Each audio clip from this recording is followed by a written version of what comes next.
What's going on, Bottom Line viewers? It's Mitch here of the Bottom Line View, here to recap the Toronto Raptors win over the Washington Wizards, 114-106. The Raptors take it. This was a very exciting game from the beginning to the end. The Raptors look like the more complete, more dominant, playoff-ready team in this one after rebounding from a loss against the Wizards, where the Wizards absolutely shellacked them on their home court. So the Raptors come into Washington, they respond with an 8-point victory and a very solid outing in Washington. Washington has been one of the hotter teams in the NBA, especially on their home court. On their home court, I think their only loss in the last 14 games was against the Cleveland Cavaliers in overtime. So for Toronto to go into Washington and beat them on their home court in regulation by 8 points, that's pretty much a statement win for the Raptors, a team that is looking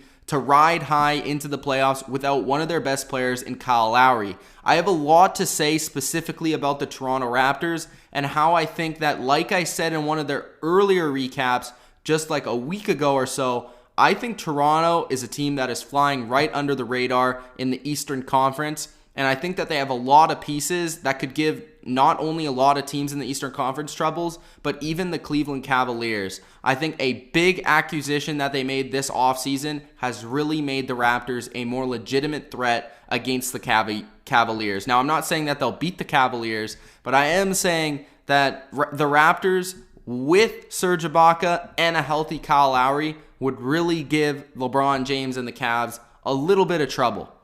Washington is playing good basketball this season. Something I noticed about Washington, specifically in this game, is that they rely a lot on 1 to 2 players, especially offensively. John Wall is an absolute stud. He is, in my opinion, one of the better players in the NBA, one of the better point guards in the NBA, and he's very, very underrated. You also have Bradley Beal, who is absolutely superb as well. A great shooter and has really improved with his one-on-one game as well offensively throughout the years. He scored 27 in this game. John Wall scored 28, both having 8 and 7 rebounds each. John Wall had 7 assists as well.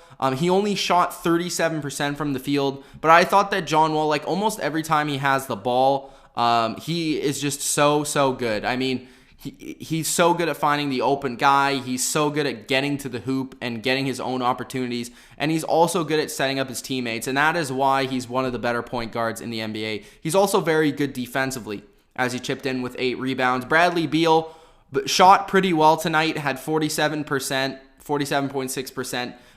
Took 21 shots, went 10 for 21 on the night, 3 for 8 from three-point land. John Wall was 4 for 8 from three-point land. He's not really known for his three-point shooting, but John Wall was very good from three-point land as well. And it just seemed like the Washington all night, they were relying on these two guys to hit all the shots and get all their points. Besides that, I mean, Porter had 18 points. Porter Jr. had 18 points, 8 rebounds, 3 assists, 3 steals, 1 block. Did contribute in the defensive end. Morris had 11. Gortat was really invisible, and I thought he had a weak game. He only shot 28.6% from field goal percentage, 2 for 7. I mean, not very good. Only had 6 points and 30 minutes played. I know that he's kind of contributes more on the defensive side of things, but he wasn't very strong. And the rest of their team, especially their bench, their bench had a really, really strong game against the Raptors the first time around on, I think it was Monday, and they had a really strong game, and that's the reason why Washington came out on top. But this time, Toronto really turned it around on them and just played a good game on both sides of the court. They just seemed a lot more aggressive. They seemed like they wanted this one more. And I thought a lot of players contributed to this win, not only DeMar DeRozan, but I'm going to start with DeMar DeRozan because, once again, DeMar DeRozan was the best player on the court tonight. He scored 32 points, had 13 rebounds, 5 assists. He was 10 for 17 for 58.8 percentage. 3 for 3 from three-point land, including a couple clutch ones in the fourth quarter. And I think he had 14 points in the fourth quarter, which was absolutely clutch. DeMar DeRozan was super clutch, along with his teammate Norman Powell. Norman Powell had 21 points, 6 rebounds, 1 assist, 7 for 12 from field goal range, and he was pretty good. He was especially good off the bench, something that the Raptors have been desperately needing without Kyle Lowry to get some production off the bench. I do really want to talk about, though, of course, Valanciunas was out of this game early. He only played 12 minutes. He's been struggling with injury. He only had 2 points and 3 rebounds up to that point, but you can't really take that into account because he only played 12 minutes tonight. But Serge Ibaka is the guy that really stepped up in his place. Now, Ibaka is a very versatile player. I really like this acquisition that Toronto made over the past month. Getting him after the All-Star break was great for this team because in the past they have struggled a little bit defensively with some top-tier players.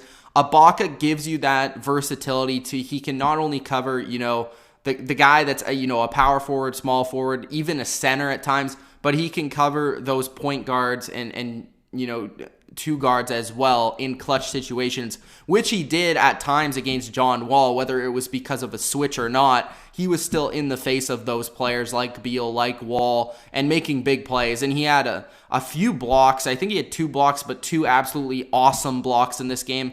Shot 40%, had 14 points, 8 rebounds, an assist. DeMarre Carroll contributed with 7 points, 5 rebounds, 3 assists, 2 steals. Corey Joseph was a little bit quieter, I guess, tonight. I mean, he's been playing very good in response of Kyle Lowry going down. He had 15 points tonight with 5 rebounds and 3 assists. Another good game for him. But I thought that a lot of players around him kind of eased the pain, especially DeLon Wright, who is another point guard who played very well, I thought, tonight. He stuck out. He was hitting a couple nice shots. He hit 1 3 from outside. He had two field goals, 9 points overall. I thought he just played very well overall, especially offensively. He did make a couple bad passes here and there, but nothing that would really hurt the team overall. I thought he really contributed along with Norman Powell. Like I said, PJ Tucker has been a really nice move for the Raptors.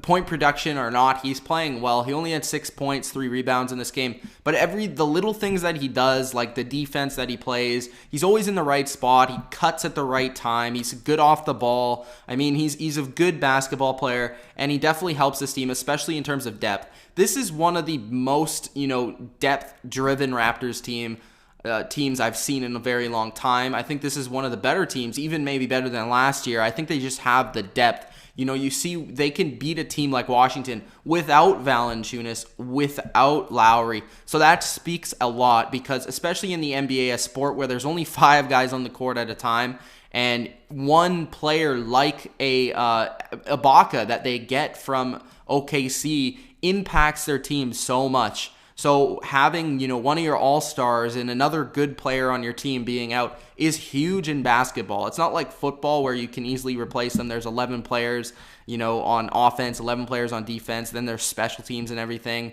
So basketball, and even hockey, there's different lines. Basketball, you rely on your starters a lot. So you are asking for your depth to step up routinely in these situations, and Toronto has definitely got that. Washington, again, I think that they need more help for their 2 studs. I mean, a lot of it was Beal, a lot of it was Wall. That they scored 57 points in this game.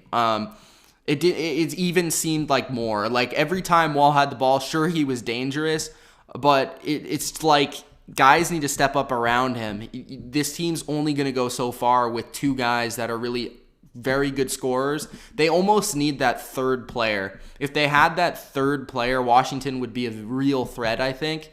But because they don't have that, and because their depth is kind of on and off at times, especially their bench, it's just I don't know who to, you can't rely on any player in particular other than those 2 players to score points. And Beal should have been in the All-Star game as well. He was kind of ripped off from that. But in this game, I thought the Raptors played very well. I have noticed an improvement in terms of their defense, especially their help defense inside. A lot more blocks, a lot better rebounding. And I did think that the Wizards in one instance, they did totally out-rebound the Raptors for second chance points. They totally dominated that facet of the game, but it just seemed like the Raptors had an answer every single time the Wizards tried to respond, and that's very impressive for the Raptors to go into Washington and win a game like this. And DeMar DeRozan just took the team on his back in the fourth quarter and said, here, I'm going to carry you guys to the finish line. He did exactly that, and he's looking to be more and more like the elite player that everybody thinks he is. So the Raptors win this game 114-106. They now improved to 36-25 on the season, while the Wizards are 36-23. The Raptors did win the season series, so that does give them some sort of an advantage. But my thing is, like, while I was watching the game, the commentators were constantly talking about how this game is like a playoff game, how this game really means a lot. To me, it doesn't. I mean, even if the Raptors won or lost this game, even if the Wizards won or lost this game, it doesn't matter. These two teams are in the playoffs. They're going to be looking to win their playoff series. That's all that matters to them. A regular season game doesn't matter too much. It's a 7-game series. The best team at the end of the day is going to end up walking away and winning. It doesn't happen too often where a worse team loses a 7-game series, or a worse team wins a 7-game series. I mean, it's not like, again, the NFL where it's one game and if you suck, you're out. It's the better team most often advances, like 90% of the time. So the Raptors and Wizards, this is a game that will get them ready for the playoffs, but was this a playoff game in my opinion? No. I think, we've seen in the past the Raptors have played great in the regular season. They haven't been able to execute in the postseason. They got over that hump hopefully last year, getting to the Eastern Conference Final and facing the Cavs, and they didn't play great in that series, but at least they got to that point. For the Wizards, they've been on and off because, in my opinion, they still lack the depth around their two stud players. And I think that's what's going to end up hurting the Wizards in the playoffs as well. But this was an entertaining game to watch, and, maybe potentially a series in the playoffs that I'd be excited to watch. It's Mitch of the Bottom Line View. Let me know what you guys thought of the Raptors and the Wizards. Definitely saying that the Raptors are going to be definitely a threat in the Eastern Conference. I brought that up as well with Boston. I think they're going to be a threat. Washington still has an outside shot, but I mean, they don't have the depth that these other teams do. And I think that's what it comes down to. And the bench is huge in the playoffs. So let me know what you guys thought. Comment below your thoughts on the game. Where do you think DeRozan is in terms of an elite player? Do you think he is in the conversation as one of the best players in the league? Do you think John Wall is one of the best players in the league? Let me know in the comments section below. Please like that video and, of course, subscribe to the Bottom Line View for more NBA content and recaps just like this. Thanks, guys, for watching. It's Mitch of the Bottom Line View. Peace out.